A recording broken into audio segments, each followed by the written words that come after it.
Samudra Pasifik, yang dulu tenang, berubah menjadi medan perang dahsyat di awal 1940-an. Dua raksasa bertarung, Jepang yang ambisius melawan Amerika Serikat yang baru bangkit dari keterpurukan Pearl Harbor.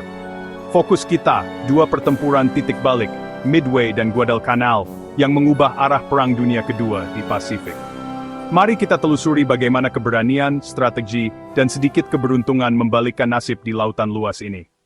Segalanya bermula pada 7 Desember 1941, sebuah hari yang akan selalu dikenang dalam sejarah Amerika dan dunia. Hari itu, kedamaian yang rapuh di Pasifik hancur berkeping-keping, membuka jalan bagi konflik global yang lebih luas dan dahsyat.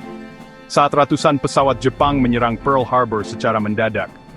Serangan ini bukan hanya sebuah kejutan militer, tetapi juga sebuah pukulan telak bagi moral Amerika. Serangan itu melumpuhkan armada Amerika di Pasifik, menghancurkan kapal-kapal perang, dan menewaskan ribuan personel militer. USS Arizona menjadi simbol dari tragedi tersebut, tapi justru membangkitkan semangat perlawanan yang membara di hati setiap warga Amerika. Rasa marah dan tekad untuk membalas dendam menyebar luas. Amerika bertransformasi menjadi mesin perang raksasa, dengan pabrik-pabrik yang berderu siang dan malam, memproduksi senjata, amunisi, dan perlengkapan perang lainnya. Sementara Jepang melancarkan serangan kilat ke seluruh Asia Tenggara, dengan tujuan mengamankan sumber daya alam, dan memperluas wilayah kekuasaannya. Gelombang merah matahari terbit menyapu seluruh kawasan.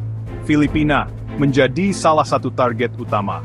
Malaya, dengan sumber daya karet dan timahnya yang berharga, juga tak luput dari invasi. Singapura, benteng pertahanan Inggris di Asia Tenggara, jatuh ke tangan Jepang dengan cepat dan mengejutkan.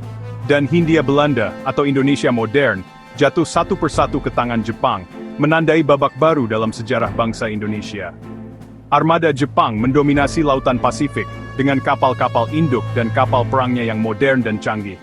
Tampak tak terkalahkan, seolah tidak ada kekuatan yang mampu menghentikan laju mereka.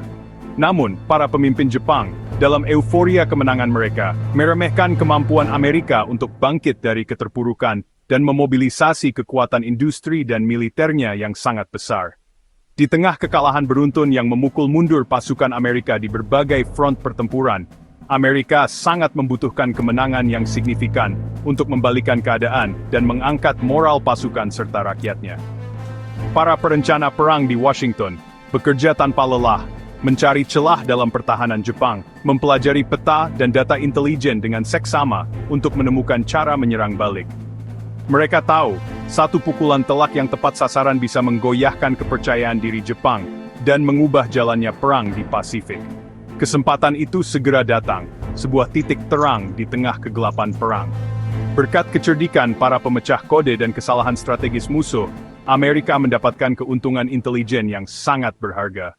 Setelah serangkaian kemenangan gemilang di berbagai medan pertempuran, dari Pearl Harbor hingga Asia Tenggara, Kekaisaran Jepang berada di puncak kejayaannya. Gelombang agresi mereka tampak tak terhentikan, menyapu seluruh wilayah Pasifik dengan kekuatan yang menakutkan. Untuk memperluas dominasinya lebih jauh, Jepang menargetkan Midway, sebuah atol strategis yang terletak di jantung Samudra Pasifik. Pulau kecil ini bukan hanya sekadar titik di peta, ia adalah kunci untuk mengendalikan seluruh wilayah tersebut. Laksamana Isoroku Yamamoto, otak di balik serangan Pearl Harbor, merancang sebuah rencana berani. Ia ingin memancing kapal induk Amerika yang tersisa ke dalam pertempuran yang menentukan. Yamamoto berharap dapat menarik armada Amerika ke dalam perangkap besar yang telah ia siapkan dengan cermat, menghancurkan kekuatan laut mereka, dan mengamankan supremasi Jepang di Pasifik. Untuk melaksanakan rencana ambisius ini, Jepang mengerahkan 4 kapal induk utama, Akagi, Kaga, Soryu dan Hiryu, kekuatan tempur yang sangat ditakuti di lautan. Dengan kekuatan penuh ini, mereka berharap dapat menghancurkan sisa-sisa armada Amerika yang masih berani menantang dominasi mereka di Pasifik. Kemenangan di Midway akan membuka jalan bagi Jepang untuk menguasai seluruh wilayah tersebut. Namun, tanpa sepengetahuan Yamamoto dan para komandannya, tim pemecah kode Amerika yang berdedikasi bekerja tanpa lelah di balik layar.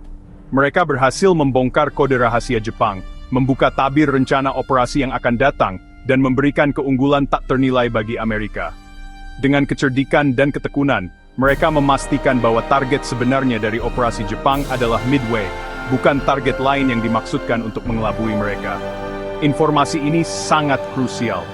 Laksamana Chester Nimitz, Komandan Armada Pasifik Amerika, menyadari sepenuhnya risiko yang ada. Ia memutuskan untuk bertaruh besar, sebuah perjudian yang bisa menentukan nasib perang.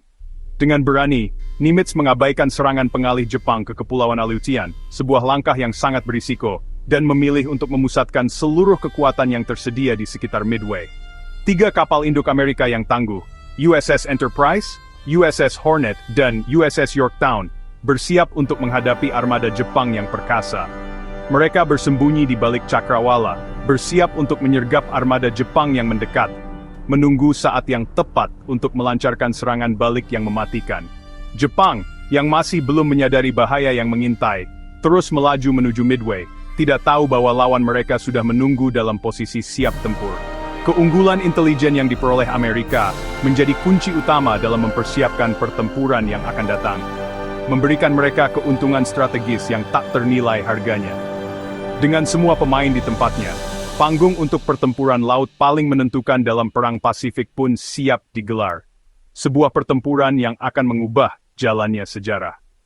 4 Juni 1942, pesawat Jepang menyerang Midway, tak sadar kapal induk Amerika mengintai. Serangan Amerika awalnya gagal, tapi keputusan fatal Laksamana Nagumo untuk menunggu membuat kapal induk Jepang rentan. Dalam hitungan menit, pengebom Amerika menghancurkan 3 kapal induk Jepang. Hiryu sempat membalas, tapi akhirnya ikut tenggelam. Jepang kehilangan 4 kapal induk dan ratusan pilot veteran. Midway, jadi tilik ekspansi Jepang, terhenti selamanya.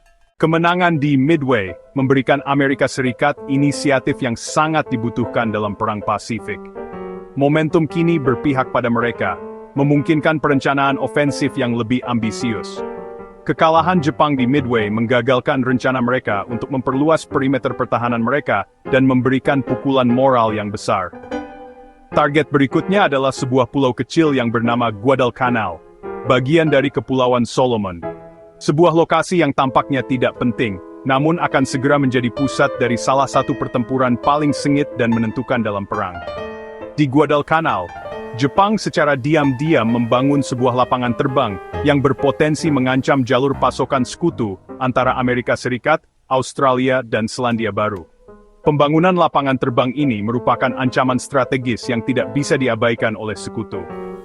Pada tanggal 7 Agustus 1942, gelombang pertama marinir AS mendarat di pantai Guadalcanal, memulai operasi Watchtower.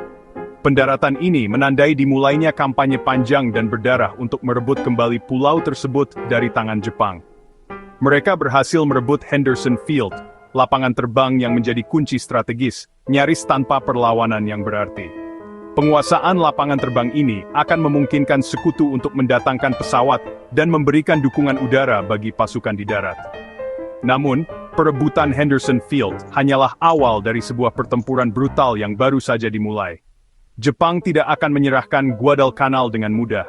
Jepang segera mengirimkan gelombang demi gelombang pasukan dan kapal perang sebagai bala bantuan dengan tujuan utama untuk merebut kembali pulau itu dan menghancurkan pasukan marinir Amerika. Pertempuran untuk Guadalcanal akan menjadi ujian berat bagi kedua belah pihak. Guadalcanal segera berubah menjadi neraka hijau yang sesungguhnya. Pertempuran sengit di darat terjadi setiap hari, di tengah hutan lebat dan medan yang sulit. Pertempuran laut yang menentukan terjadi di perairan sekitar pulau, dan pertempuran udara yang tak henti-hentinya berlangsung selama 6 bulan yang panjang dan melelahkan. Siapa yang mampu bertahan dalam kondisi yang mengerikan ini, dan siapa yang mampu menyuplai pasukan mereka dengan lebih baik, pada akhirnya akan keluar sebagai pemenang. Logistik menjadi sama pentingnya dengan keberanian di medan perang.